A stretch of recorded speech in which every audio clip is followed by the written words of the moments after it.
Mm.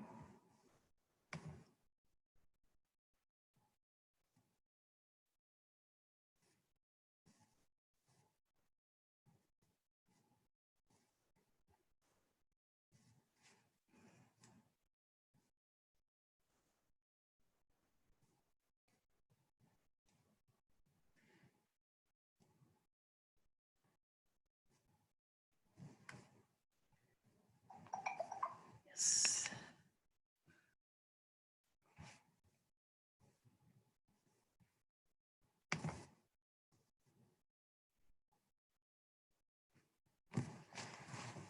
Why is everything else in there?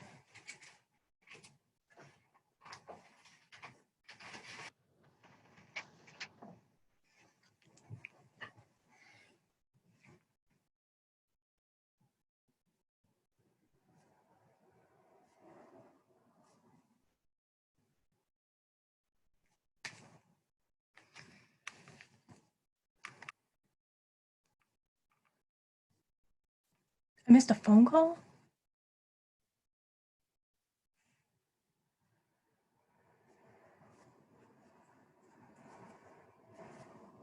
Huh. Okay.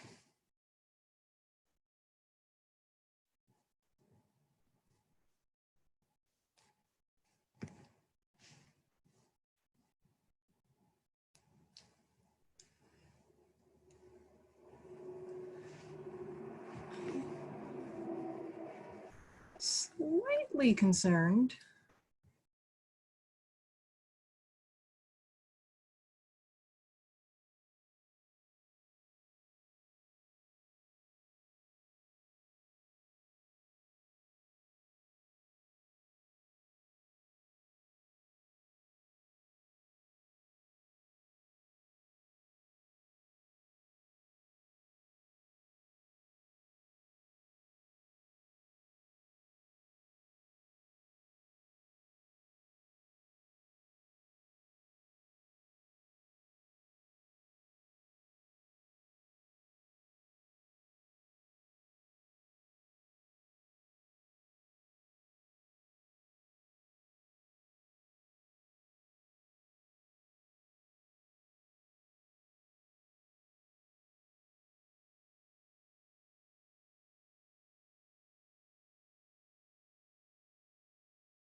And I will introduce our guest today. So from Creative Circle, We have two senior recruiters. We have Lauren and we have Marie. And today they're going to be talking about best resume practices, some portfolio tips, and how you guys can do some remote interviewing during COVID-19. So with that in mind, I will turn it over to Lauren and Marie. Thanks, Josh. Let me share my screen for you guys so you can see our little presentation here. Okay, here we are. So a little bit about Creative Circle. So we're a specialized staffing agency in creative. So all of the roles that we work on are in the digital marketing, creative staffing, marketing, advertising space. Certainly that includes design, copywriting, whatever it may be. We represent a lot of big name clients in the Bay Area. So your Googles and Apples of the world down to smaller startups, retail, gaming, nonprofit, any industry that you're interested in, probably we're touching some of the clients there.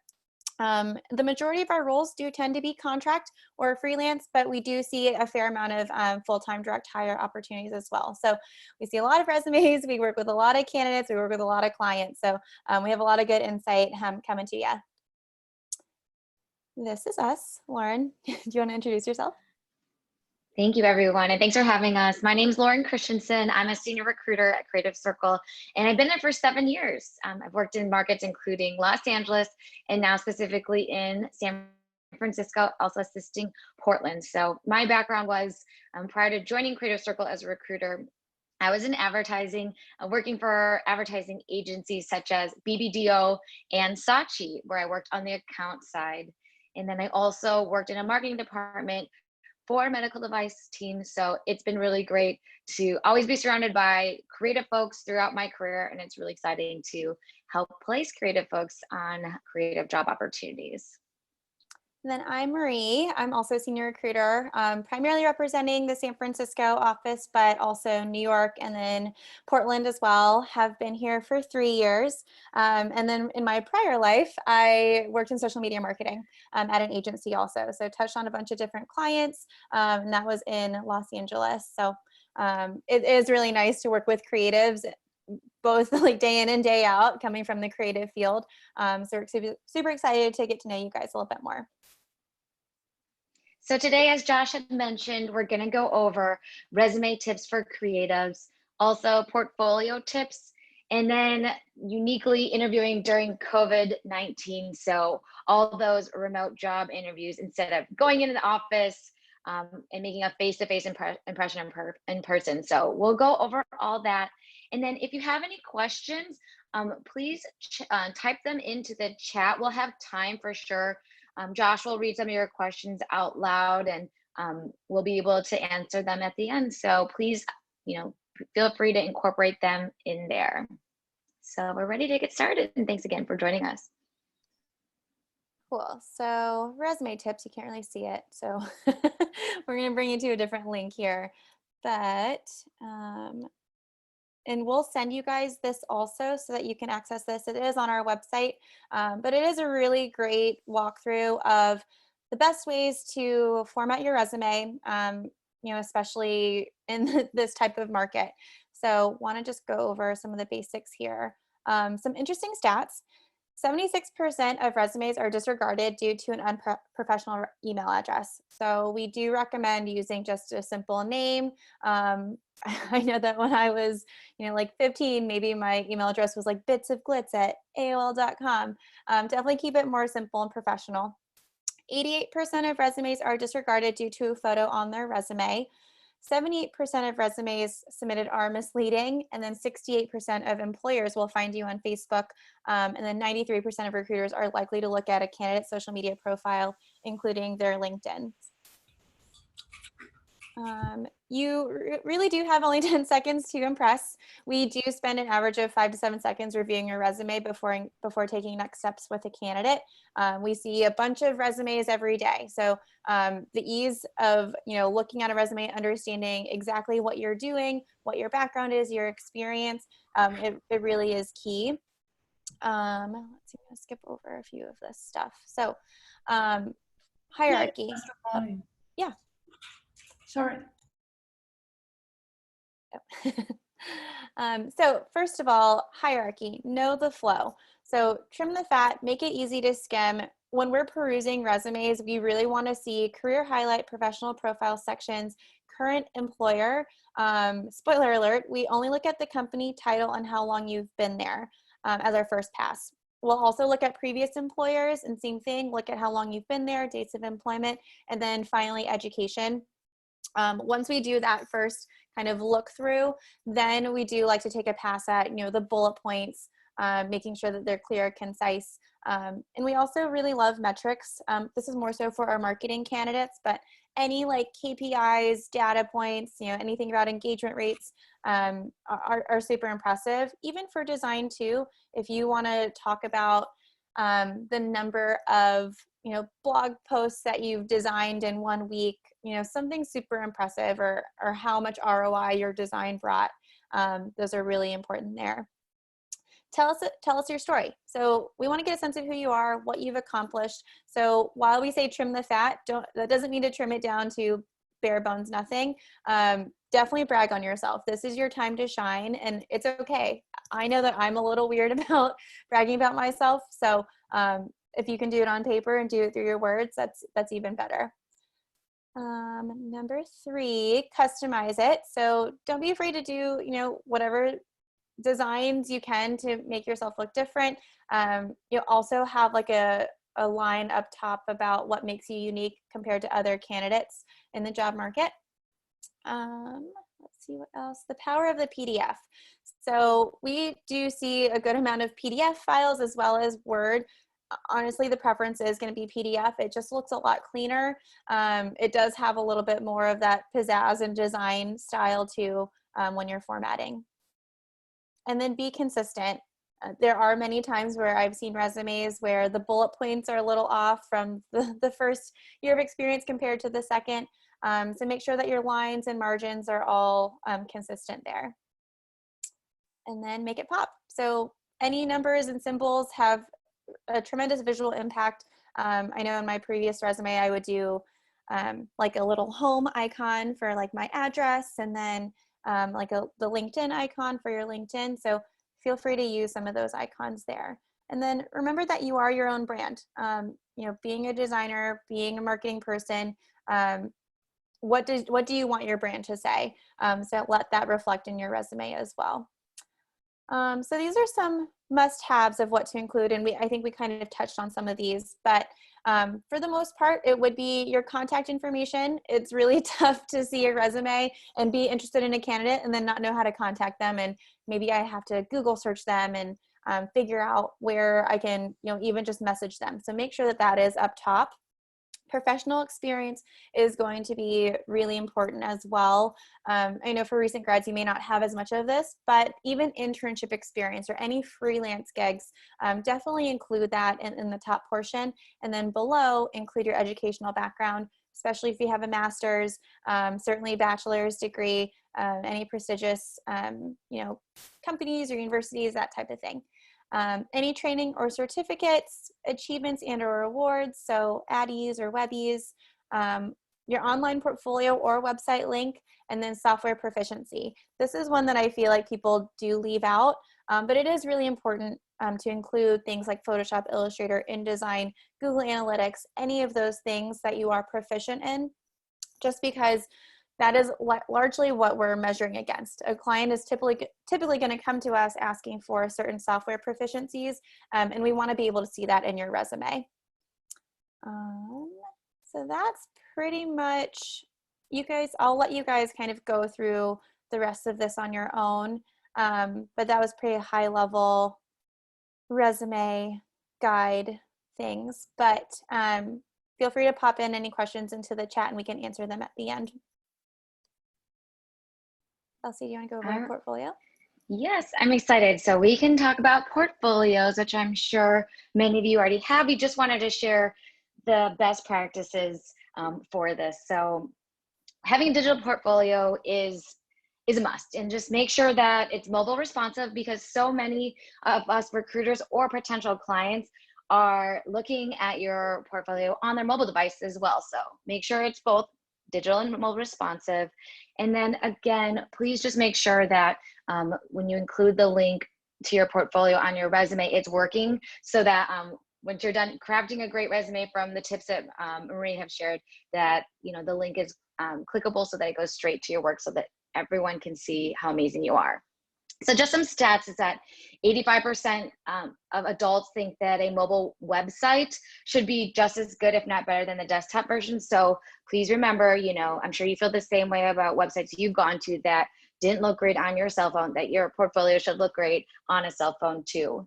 And then 88% of consumers are most likely to not to return to a website if they had a bad experience or if it wasn't working or not loading quickly enough. So just test it on multiple devices, on your friends' phones, on your, grandparents' phones if they have one these days, and make sure that it's working there. And then finally, 47% of people, again, are just gonna bounce if the web page doesn't load. So make sure there's ease of opening every time that you add new stuff to it. All right, and here's some great tips. So ask yourself, when you look at your portfolio, does it showcase my best work?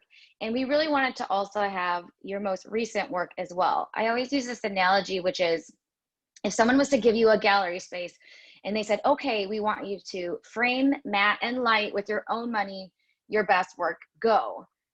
You would be very, you'd make sure that you'd only frame, matte, and light the things that you like the best. And if you're having problems deciding if something's, if you should include it, maybe a little dated, or, your design aesthetic isn't like that, or is more refined these days, you can always keep it in the vault, keep it in the back. If somebody asks you about it to see it in the future, you can bring it out then, but really just showcase your best work and how it best represents you and your experience presently. So we really recommend doing that.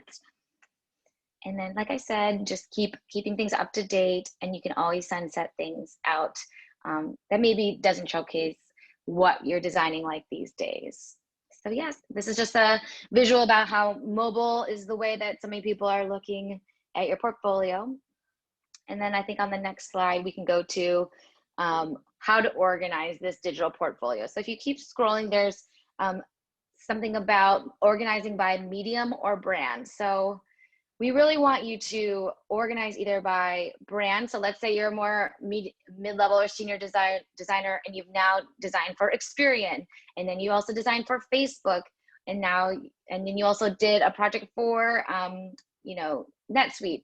You can organize your portfolio by those brands, and the clients can just click on those to see your campaign and what you did for them. Or if you want to organize it by medium, you can say, these are all the emails that I designed, all the websites I designed, all the social media content I designed, and all the branding projects I worked on, and finally all the experiential projects I worked on. So make sure it tells the story of your career visually, either by brand, if that makes most sense to you, if you've had a lot of brand experience, or by medium, if it's better well organized in that sense. So if we continue to the next slide, we just want to make sure that something stands out, right away show the work, but you can also have a page for your bio, just giving a brief summary of your experience. You can have testimonials from freelance clients or companies that you freelance for or worked for, and then links to any, social media platforms that you might have. But do keep in mind, make sure that they're the professional social media platforms, so that they just continue to think of you as a counted on professional. So you can just put those in there, only if they are professional, of course. And then if you keep going down, there's some other things that we wanted to say in that, if you keep going down, there's, we really want you to use captions. So I've had so many times a client say, hey, I didn't see the banner ad campaign that you said so-and-so did. And what happened was they made the banner ads such a strange size and didn't use captions that said, these are the multiple banner ads that I designed.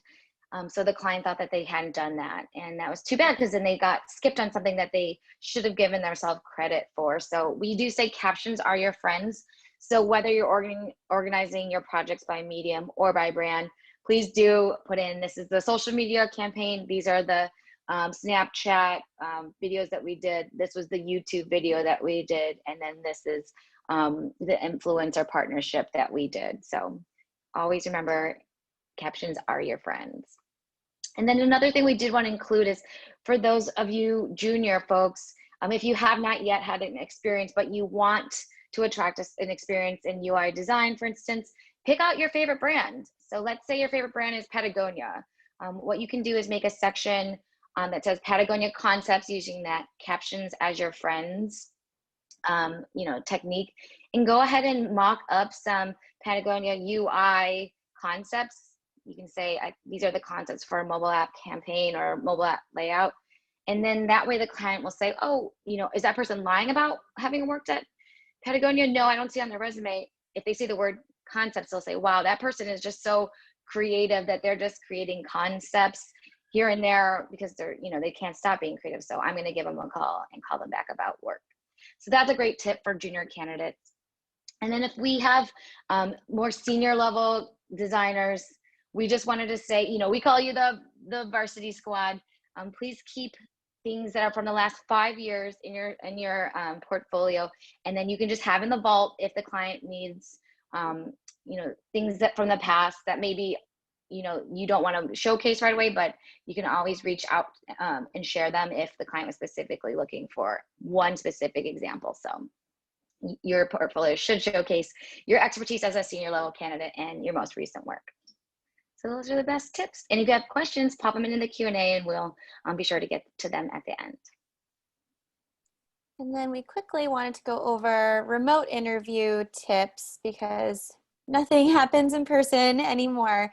So definitely wanted to share these things with you and you're setting you up for success for these interviews, because while we're not meeting in person anymore, interviews and the job search still goes on. So wanted to get to number one, set the scene. So everyone's at home. Certainly there are a lot of distractions in the back. Maybe you haven't decorated your apartment in 5 years. Totally fine. Just make sure you prep the area where you're planning on doing the video interview. We don't want a messy room with laundry and stuffed animals thrown in the background. Definitely want to look simple, clean, neutral, professional. Zoom backgrounds may be your friend also. I think that Josh and Lauren both have those backgrounds on there. My computer is too old to do that, but those are also really great ways of hiding whatever is behind you. And then check your tech. What I can best recommend is the day before with a friend or family member, practice whether it's going to be a Zoom call with your client that you're interviewing with or a Google Hangout or Skype, practice with a friend. And also there's so many times that the Wi-Fi goes out at home unexpectedly. So we recommend downloading the Zoom app, not only to your desktop and have that prepared, but also have it as backup on your phone in case the power went out. You can just quickly toggle to your phone and pick right back up where you were talking to the client in the interview. So definitely use both devices so you can have one as backup if and when, or if you suddenly lose connection. Thirdly, practice makes perfect. So definitely practice with a friend, practice with your parents, practice with a grandparent. It really does help with you getting comfortable, but also finding your best angle, getting adjusted to the volume, camera position, all of these other things that make video chat a little bit more complicated. But you want to make sure that you appear calm, collected, and poised. There have definitely been times where maybe the internet isn't working or you aren't able to log into Zoom, and it provides this added stress that you don't need before going into an interview. So definitely make sure that you are prepared beforehand. And then have actually your notebook and your pen ready the day before, because you'll probably be writing down questions that you want to prepare for. But also if the client says, I want to go over specifically your interaction design experience, jot down a note that you right away and say, okay, great. I know you just mentioned you wanted to talk about my interaction design experience. On my portfolio, please click this clickable prototype that I designed. And just that way you're engaged and you can speak to exactly what the client is looking for. And it'll also help remind you to ask them questions at the end of the interview, which is always a great way to wrap everything up. Dress for success, at least from the top up, I would say. Don't under or overdress it. If it's business casual, you won't go wrong with a button down and slacks. If it's more formal, wear a jacket and tie. And then again, maybe it's a little casual on the bottom. But definitely, I feel like if you dress up head to toe, you feel better too. You feel confident. You feel like you're about to crush this interview. So definitely make sure that you feel good, polished, professional. Do your hair. Don't look like you just hopped out of bed 5 minutes ago. Shower. Those are also all great tips and tricks there. But keep your jewelry to a minimum. Neutral tones work well. Don't wear white. Blue is a better option. And then nix any like logo tops, busy patterns. And yeah, like I said, shave or groom your beard if you have one. And then feel free to wear a little bit of makeup, look a little bit fresh. Yeah. And hopefully we'll be back to interviewing in person next year. But these are the great tips for, managing the time that we're in and making the best out of it. So we wanted to make sure. Yeah. Oh, yeah. Sound control? Of course. So a lot of times I've been interviewing candidates and the phone's been ringing, and even though I can't hear that their phone is ringing, you just get disheveled right away. So you can put your phone on do not disturb, as well as if you had your computer on in the background, turn off the volume. So it really helps you stay focused, even though the interviewer might not hear, that you're getting a text or that you're getting a call. It does throw you off your game, and we want you to feel like a rock star when interviewing. So that do not disturb feature is a lifesaver, really. I don't know if you guys also just heard there was a barking dog in my background. But it's okay. Do as much as you can to control a lot of these things, but ultimately everyone knows that you're at home. Own up to it. If there's a dog barking, if there's a baby crying in the back, apologize, say, my 2-year-old is sleeping in the other room. We're all human. And so bring that humanity into the mix as well. And I think that's kind of what we did, control the controllables here. And then Elsie, you want to take this one? Yeah, and just be prepared, not only 10 minutes early before the call, but have those questions written down the day before so that you can practice them, and really just show how prompt you are and prepared you are for this meeting. And when you get hired for the job, every time you're needed for your talent. So just be prepared. And then be enthusiastic. Definitely let your personality shine and show through. Again, technology can flatten the emotional effect. So do as much as you can to, have a lively face. Now it's time to ban your resting board face. Put your restlessness to rest, and practice active listening. Maybe repeat the question that the interviewer was asking you. Responses like, "That's interesting and great question," does let the interviewer know that you are paying attention and that you are engaged. And it makes them feel like you want this role, which you probably do. So, show that to them. And again, like as Marie said, smile, nod your head, and repeat back. Those are just great tips. Thanks so much, Marie, for sharing those. Yeah. Cool. And then let's see. I'll let you take that, Elsie.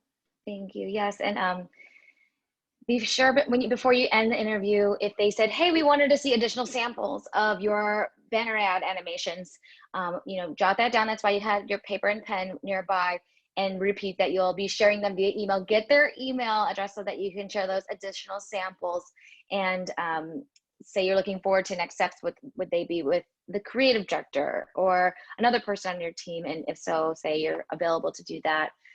And most importantly, please email a thank you note. So it's so strange because before we used to be able to write a thank you note and mail it to the office. Well, that person might not be working in their office anymore. It might be temporarily closed. So it's so easy to either email a thank you note.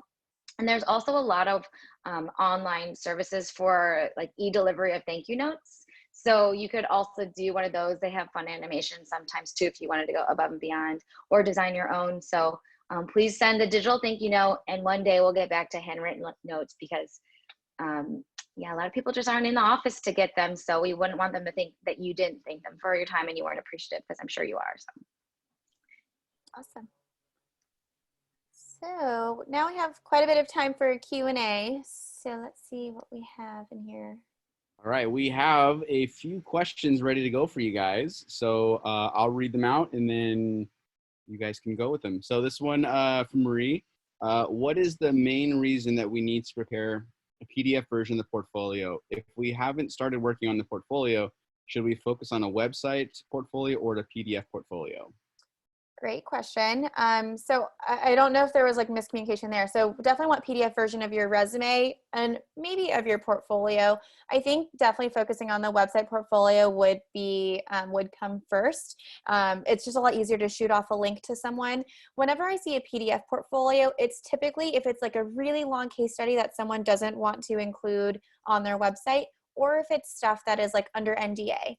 That is private to a client that you can't put out into the world, but you want to share with a specific person. So definitely focus on the website portfolio because that is a way that people can find you. But I think the PDF one is a really great one to have in your back pocket.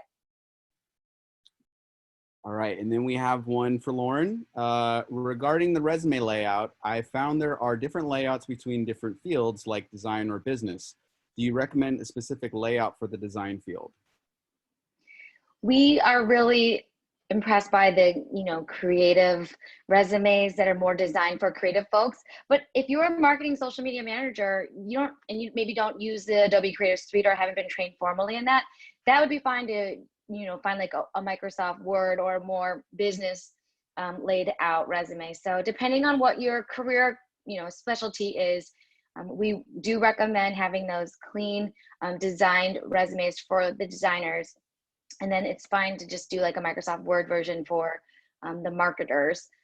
Please do include, those key words such as, SEO words such as if they're looking for email marketing designs, you put in design emails, not just design marketing collateral. So a lot of times I'm even on a designed resume and I'll use a search function to see if you wrote the word email on your resume, if I'm looking specifically for an email marketing designer. So make sure you are having those hot words, they're SEO searchable, and they give you credit for what you've done so that we don't skip you and think you didn't do it.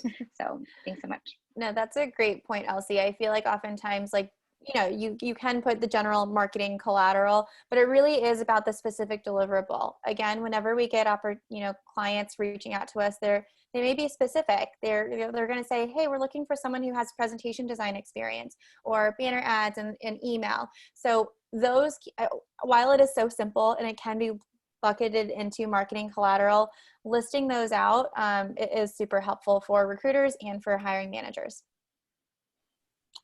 All right, so our next one. Thank you, Marie and Lauren, for sharing these helpful advice. So thank you guys for showing up. As a person with both interaction design and industrial design background, what is the best way to tell my experience in terms of a resume and a portfolio? Lauren? You might wind up having two resumes. Well, make it the resume for the job that you want to have. So if you have a background in industrial design, but you really want to focus on interaction design, then I would make it interaction design heavy, but still include your previous industrial design experience so they know that you just didn't start designing out of nowhere and that you've been a designer this whole entire time. So if needed, you could make two different resumes, but really design the resume that you want the job for. So put the interaction experience at the top and then include the industrial. And then for your portfolio, same thing. So design your portfolio for the job you want. If you want an interaction design role, make those samples the first, above the fold samples that you have, whether they be concepts or actual freelance clients that you've had or, with a certain brand that you worked with. So have that at the top if that's what you want to focus on career-wise, but also do include, all the industrial design experience you have and all the technical experience that you've had, because that could come in handy for, just showing that you've had your design hat on for so many years, not just for interaction design. And there could be crossover too. Maybe there's an industrial design or a product company that wants wants the balance of the two. So definitely include both, but, echoing what Lauren was saying, definitely, rejudge your resume to be towards the role that you're applying for. And you could also make a supplementary PDF too if you didn't want to have the industrial design work on your portfolio because you don't want to do that anymore. You could always just have like a backup supplemental PDF of the industrial design work to show like CADs and stuff like that that you could always send in addition to your website link, resume. You can send it as a PDF too. That is really helpful. Thank you. Yay. All right. Our next question. So this is, I think both of you guys could probably answer this one. Do you guys have any good portfolio examples, or if there's anything that you could send my way that I could share out to these guys too?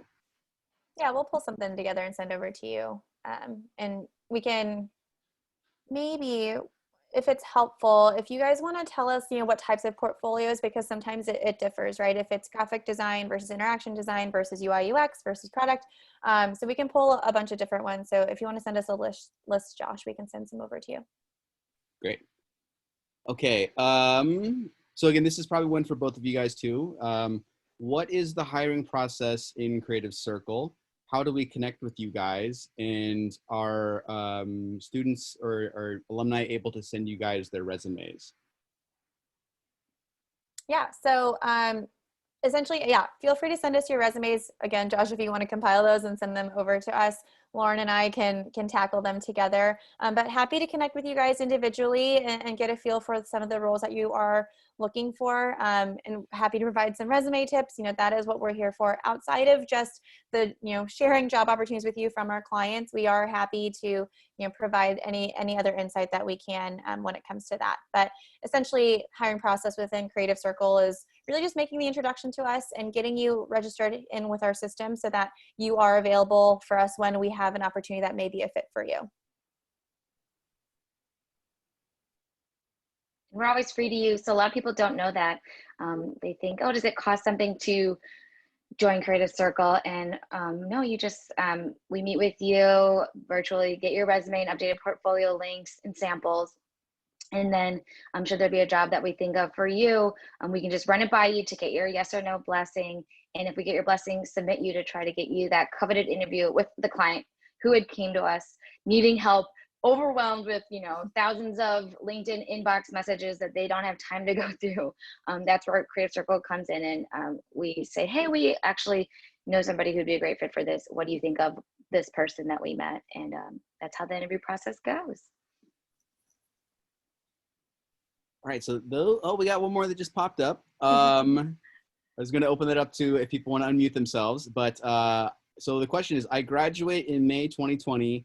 When is a good time to begin applying for full-time design jobs next year? Great question. I would say start now, especially in this sort of job market. I mean, with COVID happening, the job market is really tough and competition is fierce. So I would say if you can start now, do it, because the process can take a lot longer than you may think.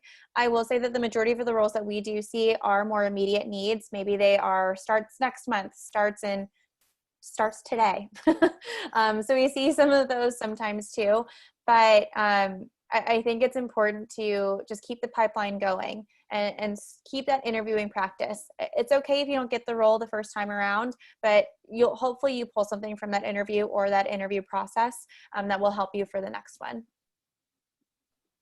And I would take freelance jobs in the meantime while you're interviewing for your dream full-time job, because clients actually like people who are currently working as they're interviewing them. And it's okay if you have to give 2 weeks notice to your freelance job to take a full-time job. That freelance employer will totally understand. That'll give them time to find somebody that you could pass the baton to, and they know people want a full-time job that's salaried so that they can have the home that they want to live in, and all the expenses outside of work. So they'll understand if you give notice to your freelance jobs if you get a full-time one. So start now, and if you don't have something right away, you can add content to your portfolio to show fresh content to help attract the job that you want to. All right, we have one for Lauren. Not sure if this is already covered, but how might new grads optimize their strength compared to graduating students and people with years of experience? Those groups seem to have more advantages compared to recent grads. Thanks. That's a really great question. So what we recommend is if you're a recent grad, please apply to jobs where it says 1 to 2 or 2 to 3 years of experience needed. It's usually really tough to apply to a job that says 5+ years of experience and go toe to toe with those senior level candidates. We think you'd walk in like a rock star, for the roles that are 0 to 3 years of experience. So focus on those. When you apply to those jobs, write down, whether it be professionally or in an internship or even in school, where you did the deliverables that they're looking for. So if it said must have experience creating branding, social media content, and working with developers, I would say when applying to that job, in my internship, I was working with developers to update the new wish.com site. And then if it said, must have experience creating social media content, you can say, for my freelance clients in the startup industry, I've designed social media content. And then if it said something that you hadn't done, but you had taken a course on it, you can say, I have coursework experience in X, Y, Z, and can bring that to the table. So I think if you focus on the roles where you could get your foot in the door, you'll have a really good chance of nailing the interview when you get it and feeling like a rock star, instead of having a resume going into, a black hole when you're applying to more senior level roles where they would pick people with more experience for that role. So hopefully that's something that you could focus on so that you can get those coveted interviews. And I think also this is where your portfolio should really shine. Just because someone has senior level experience doesn't mean that they have a nice portfolio.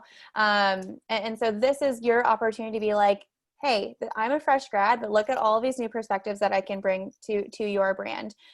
This is also where, as Lauren was talking about in the portfolio review, do spec work. If you want that job at Google, just do a fun campaign project that has Google branding and things like that. It really does help show that client. Hopefully they get to see your portfolio, but if not, it'll still catch the eye of someone else who is looking at your portfolio to say, oh, they can follow brand guidelines. Oh, for UI UX, look at all of this research and process work that they've done, wireframes, prototypes. So these are some things that sometimes working people can't get to in their portfolio, and they are, depending on their experience. But truly, whenever we get those UI and UX positions, if someone doesn't have that process work in there, they can be, they may not move forward in the process because of that, because they don't show their thought process. And that's a lot of what UX is, right? Is really the start to finish to create either a product or a beautiful website. So use that opportunity to do that spec work as well. All right, and then this one's for Marie. What is the H-1B job market like right now? And then do you guys know, are companies hiring people who need new H-1B visas? So this one's a little bit of a tougher one for us because unfortunately we're not the best resource for candidates who are looking for H-1B sponsorship. And the reason is because our clients do come to us and they do pay a premium to work with us. So in addition to paying a premium of finding a candidate and then having to also potentially pay for a sponsorship, it's just a little bit of a tougher thing for a staffing agency. That being said, you're better off going for those roles on your own. And oftentimes people do have that flexibility. I think it really depends on the company. If it's your bigger tech company, if it's a startup, oftentimes they're a little bit more open to that versus maybe retail, I don't know, education. Lauren, what would you say? I think it depends on the industry. We are an additional free resource to candidates to find roles.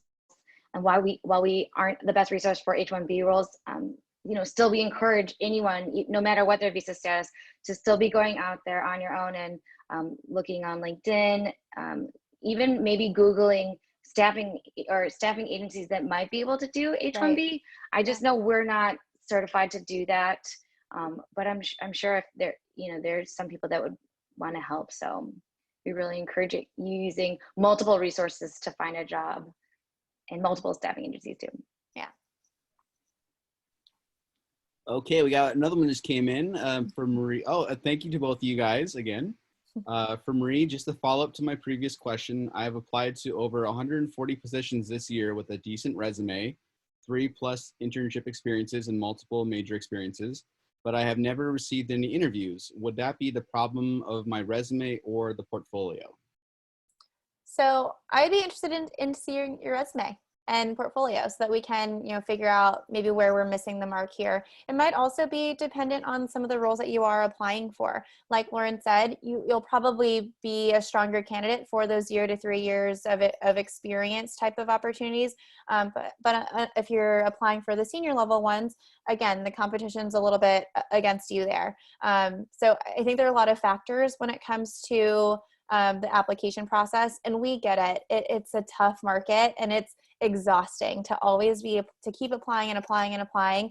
But that's what we're here for, is to really help you figure out where can I, find my in. So hopefully, we can, once we contact you, we'll be able to kind of run through that a little bit more in depth specifically.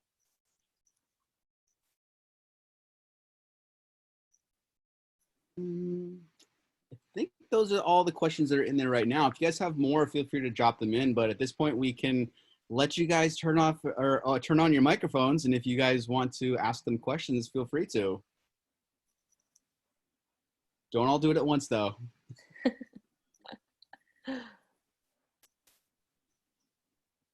How did we cover all the answers or questions? We're so thorough. I think everyone's just stunned with the information.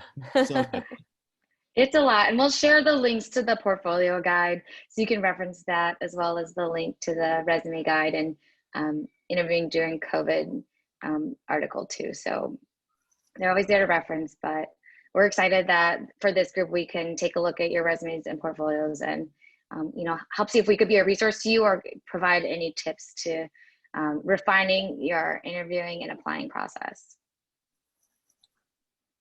Are there any last questions that you guys are wondering about? Thank you, Marianne and Lauren. And I would like to connect with you on LinkedIn, and maybe is it the best way to send out a resume to you? Are there any email or a platform we can submit the resume?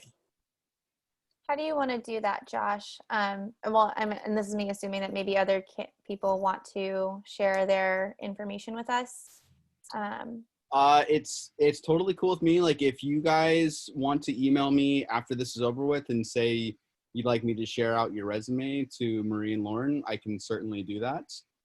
So I'll leave that up to you guys, because I don't want everybody to feel like they have to do it or anything like that. But if you do, I'll send it off, and then they can reach out to you guys. Thank you. Sounds good. Thank you. Thanks. Thanks for organizing.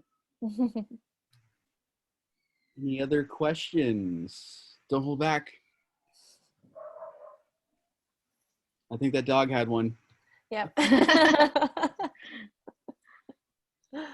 All right. Well, if there are no other questions, thank you to Marie and Lauren for taking time to talk with us today. It's very helpful. We'll give you a virtual round of applause. I think some of those will go up in the little bar. But yeah, feel free to send me your guys' resume if you like, and I'll share it with them so that they can connect with you guys. And again, this presentation will be up on our website, I think like tomorrow or something like that. And you guys will be sending me that those guides that you guys went over today too? Yes. Yes. Cool. And then I can share that out with you guys as well, everyone in attendance, so that way you have that for reference material. Awesome. Thank you so much, Josh, for inviting us, and everyone for joining. All right. We release you guys back into the wild of the internet. Nice to meet Thanks, everyone. everyone. Bye. Nice to meet you. Have a great day. Thank you. Thanks. Bye. Thank you. Bye. Thank you.